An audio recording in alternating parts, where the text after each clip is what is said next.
Powered by NBC bearings, লম্বা দৌড়ের জন্য। চাকরি চেয়ে জেল হেফাজত, 55 মহিলা চাকরি প্রার্থীর জামিন মঞ্জুর। 4 পুরুষ চাকরি প্রার্থী এখনো জেলেই। আদালতে পেশ। চাকরি চেয়ে জেল কেন? হকের চাকরি চাওয়া কি অপরাধ? প্রশ্ন পরিবারের। চাকরি চাইলেই দোষ, কেন গ্রেফতার? পুলিশ মিথ্যে বলছে।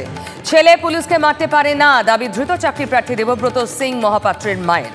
স্বামী গ্রেফতারের কথা কেউ জানায়নি, অভিযোগ ধৃত মুজাফফরের স্ত্রীর। লক্ষ্য 24 নির্বাচন। আজ রাতে শহরে অমিত শাহ, মঙ্গলে এমজি রোডে গুরুদ্বার এবং কালীঘাটে পুজো।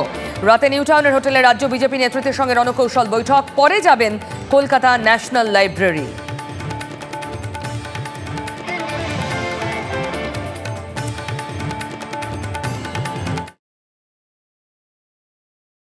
পাওয়ার্ড বাই এনবিসি বিয়ারিংস, লম্বা দৌড়ের জন্য।